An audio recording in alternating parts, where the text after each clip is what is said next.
Hello, and welcome back to the Rhythm of the Road podcast. Today, I have another guest in the creative space, in the self help space. I've been really enjoying lately. I've had a few opportunities to have some new guests that are, well, out of the ordinary from what a guest that I typically have. And I've really enjoyed it. And Ravinder Taylor is joining us today. She says it's slightly sunny and bright coming from the Seattle area in the US here.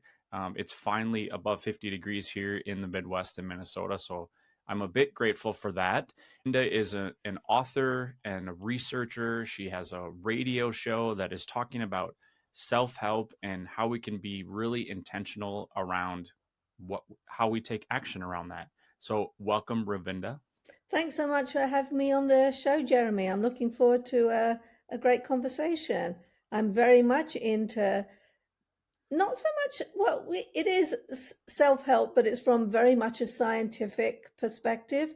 The important thing to me is more a personal empowerment, having the information at our fingertips so that we can customize it for ourselves rather than having a teacher, a guru out there who is just giving us instructions that don't necessarily make sense.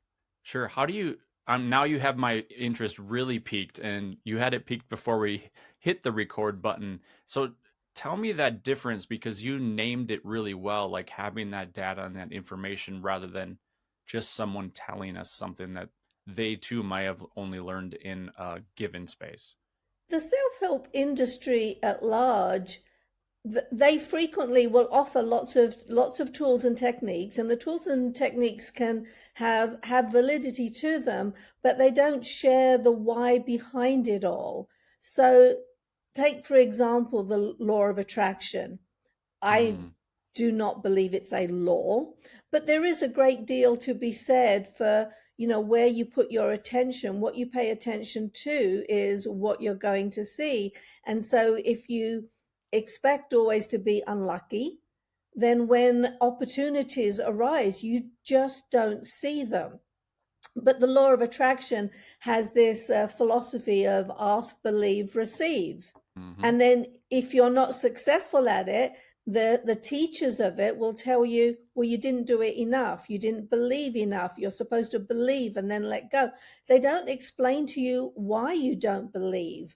What what are the underlying elements to that prevent you from believing or becoming your best? You're just told you didn't do it right. And so, what I wanted to do with my work is actually get to understand these techniques so that we can customize them for ourselves. We're all different. I want to know why we don't believe. Where do our beliefs come from? If I can tell you that I believe something, but if, say, with like the law of attraction, it doesn't work, and then I'm told that I don't believe enough, what does that mean? What does that mean? How do we learn things? Where are these beliefs coming from if they're not from what I tell you? This is what I believe. You see, it becomes complex, and so as I said, I'm into self-empowerment. I want to provide the tools, the information so that you can understand it, and if something doesn't work for you, you can know exactly why. I think what I really like and what I heard is like they're missing the point. Like they just want the quick fix or they want the tool, and then if the tool wasn't successful, then they are reflecting that back on themselves of like, well, I'm not successful. Well, it probably wasn't the tool, and you're like, I need to identify what actually didn't work. Yeah, you want the information behind it all, and you want to be empowered. Being told that it didn't work for you because you don't do it right. Well, Hmm. that's very disempowering. It's like, what am I supposed to do with that kind of information? How do I do it right? If you're the teacher, tell me, and there isn't any more that comes from it. Yeah, that's really curious. And even as I'm working with some coaching clients, often they're just like, "Well, just tell me what to do." And I'm like, even if you did it that way, is that the way that you're going to make the most amount of impact for yourself? And so I too am trying to always kind of peel back the layers My wife comes from the mental health space, so I have a little bit different context than some to be able to think and look a little bit deeper, but also be thinking about that system of where did that come from? And often in the mental health space, I'm discovering that it's something that happened a long time ago. So we have to break that down so that self empowerment can happen. It can indeed, and one of the things that I look at is how I got into this field in the first place. My background is in science. My degree's in microbiology. I was working in a path lab, and one day there was this lecturer that there was a special presentation that was hosted by the hospital that I was working at, and it was on hypnosis and hypnotherapy. Up until that point, I always thought hypnosis was something people did on stage for entertainment. They're trying to Mm, make someone look like an idiot. I did not take it seriously. But in this lecture, there were several things that he shared that just got my attention.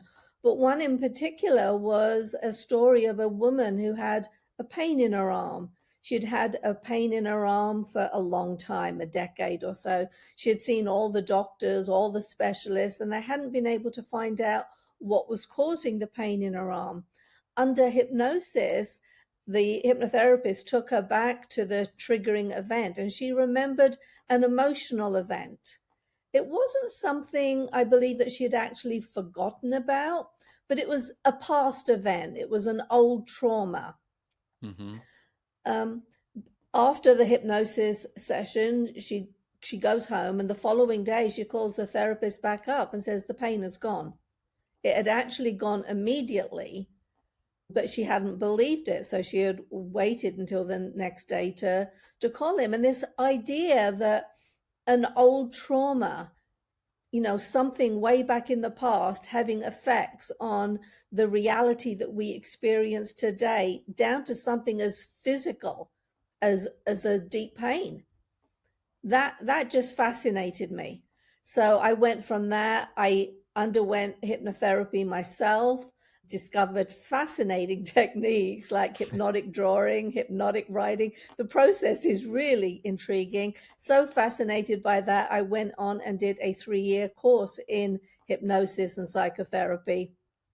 There I met my husband, and then I dived deep into the field of subconscious learning. And ever since that's what I've been doing. I have been researching, I'm looking at the science behind it, but I'm more interested in the practical applications. How can we use this information? And there are times that you want to look backwards, try and see where a trauma originated from. And Mm-hmm. other times you just want to look forward. We make lots of decisions based on the programming in our subconscious mind, but that programming is old information. So just because I was embarrassed as a child at a public speaking event doesn't mean I have any reason to be embarrassed today. So there are lots of layers to this, and I find the whole story fascinating, and I love talking about it. I can talk too much about it. What is maybe share what are some interesting discoveries that you have made along the way, whether they were something that you personally went through and discovered or something that, kind of in the practice.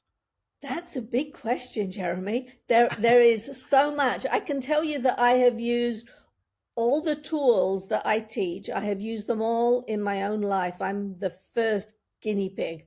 I will try them all out. As a result, I have overcome my phobia of public speaking, and it was a phobia. It was like I would run a mile to get away from it. I have cured myself of rheumatoid arthritis by looking at underlying causes myself. I've overcome, just those silly habits that we can have, like chewing on my fingers. Once I saw what the cause was, that just disappeared. There has been a great deal. I think one of the most important things that I have learned is the idea that our choices, we think we're in charge of our own choices, but they're actually being made by our subconscious mind. So back in the 80s, Benjamin Libet did some research. it was repeated. John Dylan Hayes repeated it. Isaac Fareed repeated it, using more and more refined technology. And Hmm. what they basically do is they ask the subject to make a choice, and it's generally something simple, like, are you going to press the button with your right hand or your left hand? And you have to indicate at what point you make that choice. But technicians looking at the equipment can predict up to 7 seconds earlier what it is that you're going to choose. So before you have chosen, your subconscious mind has already made the choice for you. That to me was huge. It's like, so what happens to this whole idea of free will? Am I just being run by my subconscious mind? And the experts, there are some really intelligent people in the world that will tell you categorically that free will doesn't exist. But what I what we decided, what I find the most interesting is, yeah, these choices are made in the subconscious mind. So how can we take charge of the programming of our subconscious mind? What is it that we have to do to change that, so that the beliefs in our subconscious mind actually support our goals? So take, for example, if you're trying to lose weight, you decide that you're going to go on a diet, you're going to give up candy and desserts. Big thing for me used to be chocolate cake. That used to Hmm. be my passion. So you decided that you're going to lose weight, you're going to stop having desserts. And then you have a bad day and you go home and you say, just this once, I deserve a tree, I need to pick me up. Think of all the excuses that you can Yep. have.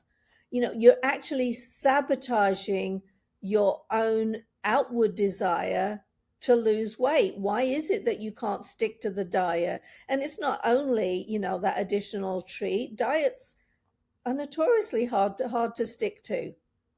Hmm. But then when you understand, okay, as a child, whenever I was upset, mom would always bring me ice cream and a kiss, and that would always make me feel better. So that programming is in there, deep and strong. Once you see it, you have the ability to do something about it. One of the things that I always used to have, this habit, after dinner, I sit on the sofa, I watch TV, I'll get my dessert. It becomes a habit. So how can I break that habit? As soon as I sit on the sofa, my mind starts thinking about desserts, or what I can eat, what treat can I indulge in? Once you understand the habitual nature of that, you can do things to create changes. Once you're aware of it, that helps. But to Yeah. me, I will also find ways to keep my hands busy doing something else.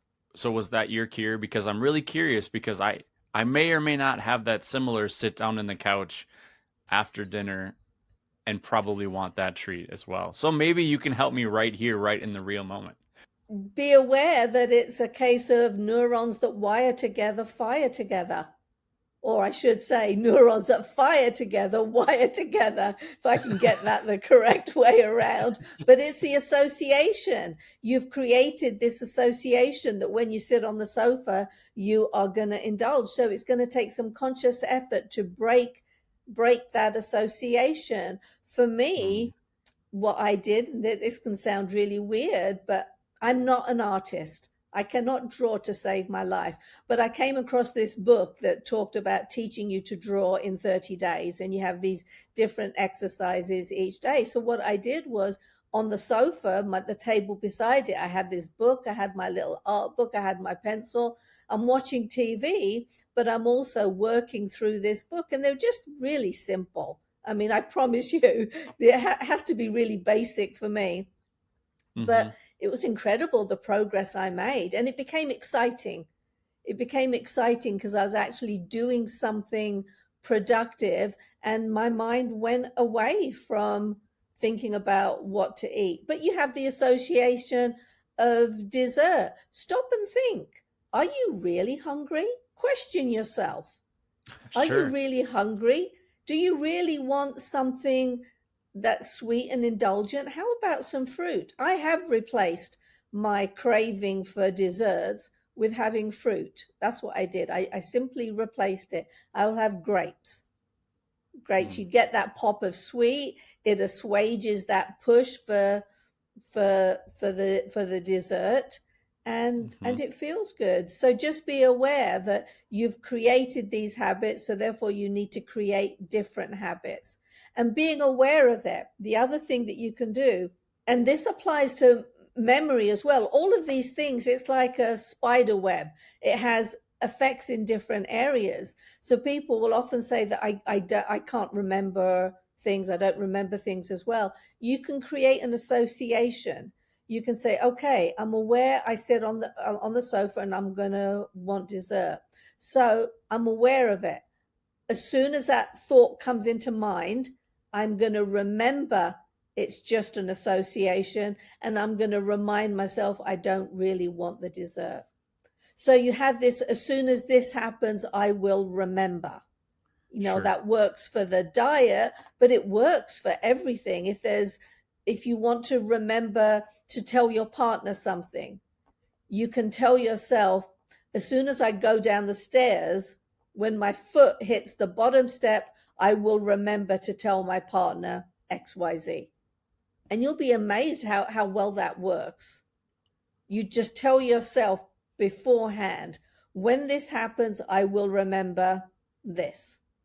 Yeah, I love that, and I probably subconsciously am putting some of those pieces into place already because I've found myself, if I sit on the sofa and I want that, I actually will get up and remove myself from the sofa so that, and then it does go away.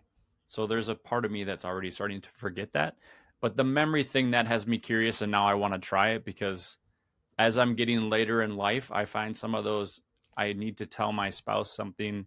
And when I walk down the hallway, I forgot what I wanted to tell my spouse by the time I got there. There is something called an event boundary. I Hmm. I used to find the same thing. As you get older, I think the biggest fear isn't so much of age. Age is just a number, Hmm. but the thought of cognitive decline, dementia, memory loss, and there are so many memes out there that force that onto you. Oh, I'm having a senior moment. I don't remember this. It's normal to forget stuff. And when you take on board those kinds of beliefs, you create the self-fulfilling prophecy. So I have changed all of that, and I do plug in all of these different things to help me remember. One of the things I do is when I'm cooking, I'll always tie my hair back. Um, and so I've normally got a hairband on my wrist, on my left wrist, and it is there all the time, and I'm not even aware of it, just like wearing any jewelry. So what Hmm. I'll do when I'm upstairs in the bathroom getting ready in the morning, and it's like, okay, I want to remember this. I will take that band off my left wrist, put it on my right wrist where I'm aware of it because it feels different. And I will Hmm. say, as soon as I see that, I will remember something, whatever it may be. And it works like a charm. It works really, really well. It takes you create the association and the intention. The I think memory issues, a great deal of that is that we don't have the intention to remember because we're too focused on, I'm getting older, I'll have senior moments, I'm going to forget. So when you tell yourself you're not going to remember something, chances are you're not going to. When you create the attention and the pairing, it works wonderfully. Yeah, I love that. And hopefully, you as an audience are hearing this and it is making you wonder. And if you're on the road, please make sure you're being safe and not overthinking your subconscious too much. Tell me, I know you have your book, Mind Training. Give us a little insight into how, what your thoughts are on that and what your hopes are for what that is going to be for the reader. The book is Mind Training, the Science of Self-Empowerment. I deliberately kept this very science-based. Frequently, you get people who are interested in self-help, but then the people around them think it's hocus pocus. I mean, the whole Hmm. self-help motivational industry gets a bit of a bad rap. You can Hmm. see movies where they laugh at someone being overly optimistic, overly positive. I wanted something that you could share with anyone, even, even if you are deep end into self-help, but you want to share it with your spouse. Well, here you will have all the science and all the evidence for it. I also There are lots of tools and techniques that I share in mind training that can sound a bit like your mom telling you to eat your vegetables. We know the things that we're supposed to do, but it can be really hard to do it. So I provide all the science behind it to show that simply smiling. So here is just one example. There was two sets of research that I looked at here. One looked at baseball cards and one looked at high school photographs. And looking at those pictures, the researchers were able to predict how long the person would live. And what they found was if the person had a small smile on their face in these pictures, they would live on average 2 years longer. If they had the big Duchenne smile, that's a smile that reaches all the way up to your eyes, causes them to crinkle up, then they would live on average 7 years longer. When you have this kind of evidence in front of you, when you look at optimism and the traits and the fact that in a longitudinal nurses study, they showed that there was a 52% less likelihood of dying of an infectious disease if you were optimistic. So in mind training, I go through all of these different areas, and I provide all of the science to make the evidence as clear cut as possible. I then will provide a summary at the end of each chapter that just tells you why that information was important. But then, more importantly, I provide some tools and techniques, things that you can put into practice immediately and start seeing benefits from. Now, these tools and techniques are not long and difficult. The longest technique that I outline in mind training will take you 12 minutes. And you don't have to do all of the tools and techniques. The idea is to find the tools and techniques that work for you, plug them into your daily routine, and then habituate them. So it doesn't take any time out of your day. It just becomes a normal part and parcel of what you do. And then I outline all the benefits of doing it, how you can actually experience fewer stressful events when you put these techniques into place, how you can live healthier and longer, how you can be more financially successful just by some of these simple techniques, habituating them. So that's really what mind training is about. It's about self-empowerment. So I give you all the information. You can decide which of the techniques that you want to use. You can assess your own personality and decide what are the areas that you want to focus on. But then I provide the ability for you to, as I said, create these simple habits, simple routines that can just improve the quality of your life, both today, immediately, and in the long term. I love how you keep um, sharing, like it is these simple small habits, and we often know, and you, like you said, we know all of this information.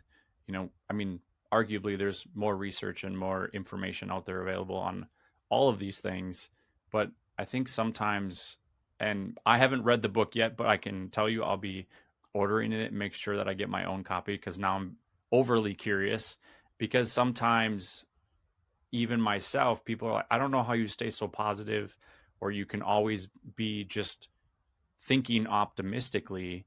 And I'm like, I like to know the science behind it so that when they ask that question, it's not just, I don't have to say, well, just because I am, or because I've done things to better my brain, my mind, so that I can make sure that I can do those things differently than maybe I did before. So now I'm really curious more about those research and about those practice pieces. But the starting small piece is what I hope that listeners are hearing, and that you don't have to do everything. No, you don't. It's a case of picking and choosing what works for you. And one of the things that I would like to say, Jeremy, you talk about not being an optimistic person. I'm not saying that the tools will necessarily change your personality. What I'm saying is when you see the amount of evidence, the positive benefits that can come from being optimistic, then you have the incentive to make some changes. So arguably the pessimist who says that they think the worst possible is going to happen, so they're preparing for it, well, they're not really being pessimistic, because they have this hope that if they prepare for it, then it won't happen. But that takes a great deal of energy. There are some people who, lots of people who deal with anxiety, depression. They're just pessimistic over everything. When you see the great amount of positive benefits that can come from making some changes, then you have the incentive to say, what if I imagine, this is an exercise that I will give to people, imagine what it would look like if the worst possible thing didn't happen. Or what about, it's Mhm. not the worst possible thing that can happen, it's going to be something less than that. What if it doesn't happen at all? What is the point of wasting this next week fretting over something that possibly may not happen at all? I could enjoy this next week, or I can spend this next week just all uptight and anxious over it, and it may not happen at all. If you take just the very practical approach to that, by taking care of myself this week, by Mm. by focusing on other things, on things that make me feel good instead, then even if the worst possible thing comes along, I'm in a much stronger state. My mental state is healthier, my body is healthier, I'm more able to deal with it than if I have spent this whole week fretting and straining against it, and you just weaken your own immune system. Right. And then it just becomes this feedback loop Excuse me. that that gets challenging to get out of. It does, but you have to have the incentive to do all of these things. And mind training covers the wide gamut. I talk about the Pygmalion effect. Pygmalion effect, once you see how strong that information is, it can make you a better team leader. We're all in positions in some area of our lives where there are other people looking up to us. So how can we bring out the best in them? By focusing on their positive attributes, what they do well. By focusing on that, the Pygmalion effect comes into play. So I don't know how familiar you are with this information. It actually started in the 60s in a school, in an elementary school.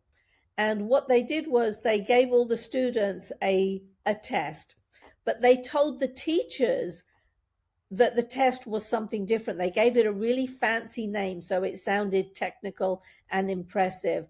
And they said that this was an indicator of how well the students would do.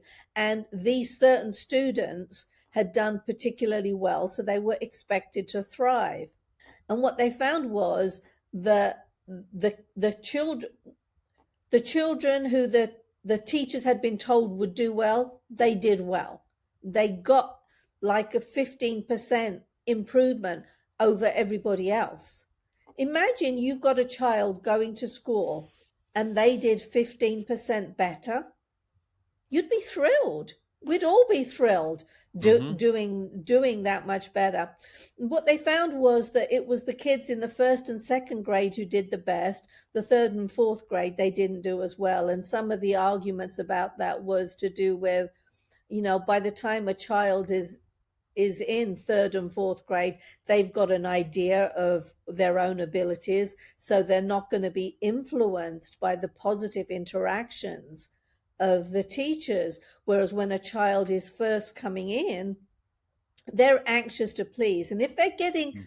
positive feedback, and the positive feedback comes in micro cues, it's the small smile, that little bit of extra attention. And kids want to please their teacher, so they're going to thrive if they think the teacher Mm-hmm. is pleased with them. So it works there. But they've also done this research in the military, they've done it in industry, they have done it in sales. In sales, what they did was they divided all the salespeople up into three groups. They had the group that they expected to do the best, and they challenged them to do better. And they had the intermediary group, and they had the weak group, and each group knew where they stood. Now, the group that was in the first category, they did amazingly well. The group that was in the third category, they had a huge decline. Lots of them quit, lots of them gave up. Yes. But what they found in this, and this was particularly interesting to me, is in addition to the Pygmalion effect, there is the Galatea effect. In this one particular research study I'm thinking about, the middle group, the leader of the middle group, didn't believe that they weren't capable. So she went Mm. out to prove them wrong. She had enough self belief of her own that she did not believe the reports that were given to her. Now, they didn't do as well as the first group, but they did significantly better. And isn't that what life's about, Jeremy? It's not Yes. about competing. There's always going to be someone better, there's always going to be a higher goal to reach. But it's about being that much better yourself. Imagine your own life. If you just were 20% more successful in everything that you did, whether it's personal relationships, whether it's your job, whether it's parenting, wouldn't you take that? I would take You know, 10%. I would. anything is Anything. better. you know and when it comes down to self-belief, when you understand your beliefs and where these beliefs come from and how easy it is to make those changes, then you have a lot more incentive. So the Pygmalion effect, that's often used to talk about building stronger teams, but you Mm-hmm. can take that same information and say, well, how can I strengthen my own belief? So then you get into this whole idea of the negativity bias. There are Yes. evolutionary reasons why we have a negativity bias. So, for example, if you don't pay attention to that rustle in the grass, maybe that snake is going to come out and bite you and kill you. Mm-hmm. So you have to be really alert. We are herd animals. We need society in order to thrive. So if we believe that others are looking down on us or thinking that we're not as good, well, that has a huge impact. So we have to find a way to function in society. So when someone says something negative to us, we take that to heart. So the negativity bias basically says that, if you go for up for a review with your employer and they tell you nine wonderful things, but they tell you one bad thing, you're going to hone in on that one bad thing. Yes. If your partner, John Gottman at the University of Washington, says Mm-hmm. that just by watching how couples interact, he could predict whether they would get divorced within 3 years. And what he was looking at were, again, those micro cues, those little things, the eye roll, the Mm-hmm. way the couples would refer to each other, the amount of respect they have. And what he found was, for a successful relationship, you need at least five good things to counteract one bad thing. So if you do something that upsets your spouse, you can't just apologize. You have to Mm. demonstrate that you're sorry for it. You have to demonstrate that you don't really believe that they're an awful person. You were just in a bad mood. It takes five positives to counteract each negative. So that makes me curious in your research, and maybe you don't know because you haven't gone in this way yet or at all. When does that show up? Right? When does that negative, like, how is that learned? Because that has to be learned early. And Is there a space where we can enter in early so we are not trying to maybe battle that as much later? It's not a matter of learning it early. It's a matter of, as you go through life, you Mhm. will focus on the negative more. Being aware of that, you need to counteract it. I was talking earlier about our choices coming from our subconscious mind. That subconscious mind is programmed by all of our experiences, but the experiences we remember the most, even if consciously we've forgotten it, but it's in the subconscious mind, is going to be the negative experiences. One of the Sure. ways that we counteract it, again, this is an area that my husband and I, Eldon Taylor, have done a great deal of work in. He is the creator of the Inner Talk subliminal technology. These are subliminal self-help programs. Now, subliminal has had a bad rap. And I cover that in mind training. I cover the story in depth. That's actually in the appendix, because it's worth looking at the story, because you see how the media, politicians have manipulated this whole story for their own benefit. So think, for Hmm. example, people often say subliminals don't work, they're dangerous, and they are being used anyway. Well, if they don't work, why would advertisers use them? Whenever they have tried to bring laws out to ban it, who comes out first to argue that it's not necessary because it doesn't work? The advertisers, the media, because they want to be able to use it. And I go through that whole story. And one of the other things you see, Jeremy, is a something that isn't true, that is repeated often enough, can develop its own kind of truth. Yes. So there is, if you look at the history of subliminal self-help programs, there is that it started in a theater, in a New Jersey theater. You may have heard of it, the drink Coca-Cola, eat popcorn. there was Yes. there was a film. They had these subliminal messages going on. There was a hue and cry after that. But if you go out to Snopes today, or at least the last time I looked, that was about a year ago actually, but I doubt they've changed it. But if you go out to Snopes and do a search for the popcorn subliminal, they will tell you that it doesn't work. Now, we tend to rely on places like Snopes because that's the fact checker. We go to fact checkers to figure out what the truth is. They will tell you that one, it doesn't work, and two, that they replicated the study afterwards, that it was the head of the Psychological Institute, Henry Linky, I think was his name, that he replicated it and found that it didn't work. But there's an important fact that was missing from that, was that this particular individual, who was supposedly the authority that proved that it didn't work, died 5 years before. So he couldn't have done this research at all. But this research, this little fact, this incorrect fact, is repeated so much that you can have profs at prestigious universities, when they are talking down subliminal, they repeat the same information. Wow. It's like, but that was impossible. That was absolutely impossible. He could not have done that.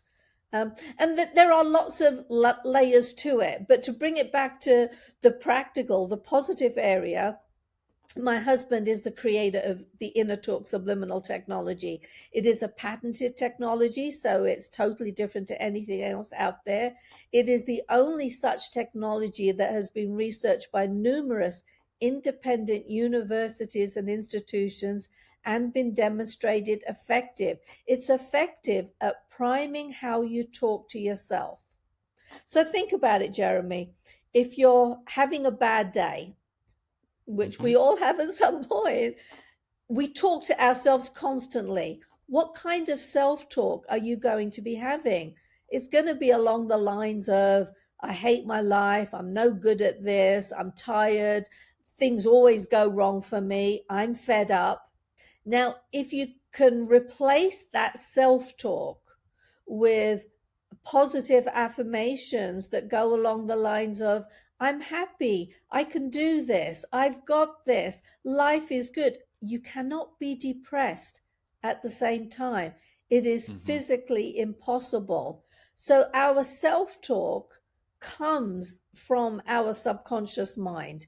It is a mirror of our subconscious mind. If you can replace that self-talk, then you can change the kind of life that you experience. And it happens in all areas, in all areas. So this idea, you go back to the diet and the chocolate cake, that Hmm. self-talk says, I've had a bad day. I need chocolate cake. Chocolate is going to help me feel better. If you replace that with fruit tastes good, I like healthy foods, my body responds when I eat healthy foods, well, that desire for chocolate cake is going to diminish, and perhaps you'll pick up the fruit instead. So the inner talk programs are a great way to counteract the negativity. We talked about the negativity bias and that you need at least 5 positives. Well, with a subliminal program, you play these programs on repeat. So Hmm. you are inundating your subconscious mind with positive affirmations. And unlike positive affirmations that you repeat to yourself, because of how you're receiving the information, you can't argue against it. So if I just tell myself I am good, Hmm. immediately the response comes back with good. What does good really mean? Hmm. How good am I? Well, I'm not really good because I was kind of impatient with my spouse, or I was short with my child, or and you have a gazillion things. You argue back positive affirmations. You have an affirmation like I am happy. You just tell yourself I'm happy on a day that you have just lost your cat. It Yeah. isn't going to work. Now, I'm not saying that subliminal programs are going to help you automatically get over the loss of a pet. Sometimes you have to grieve. But after a while, you want to replace those negative thoughts. And that's when the inner talk programs can be very beneficial. We have about 500 different titles in our line. My personal library, I've got about 30 or 40 programs that I will use regularly, just depending on what's going on in my life. I'm aware of the negativity bias, so I work to keep the positivity topped up. And if I have a particular problem in a particular area, I will go pull out that specific program. But I that's a love that. great way to counteract it, is to inundate it with positive in a way that will go directly to your subconscious mind. And that is just one of the tools that I share in mind training. There are lots of them. There are loads of them. I've got 50, 100 different techniques that you can try for yourself. Well, you have me deeply intrigued, and I would love to sit and talk to you for hours about this because I just have 1,000 more questions, and maybe we'll do that at another time. Is there any last pieces that you would want to leave for my audience, or and whether that's a call to action for them or something, a piece of wisdom that you could just give them? Not that you haven't given them a lot of opportunity, because I know I've already taken at least 2 dozen from you. What would be one thing that you would leave them with today? I think the most important thing is you are more powerful than you think you are. You have a greater ability to change the course of your life than you think you do. Most people think I'm just the person that I am. This is how God made me, the universe made me, the genes made me, whatever. My circumstances have created this, but it's not fixed. You can take charge of it and you can make changes in all of these different areas. You just have to make the effort to learn how your subconscious mind works and where you can create these changes. But the most important thing is you're more powerful than you think you are. You have more power over your own life. You can get into the driver's seat of your own life, but you have to make that choice. I think that's the perfect mic drop moment. I will make sure that all of the information and ways to get a hold of you are available to those watching and listening in the show notes. I'll make sure there's links to your books and your website and your husband's program so that if people are interested, please reach out, please ask the questions. If you think there is someone in your world also needs to hear this, please share this episode with them because I think it's really powerful. And I think even having these conversations more often is equally as important as doing the work because it's going to get us there faster. And I'll see everyone here down the road. Ravinda, thank you so much for joining me today. Thank you, Jeremy.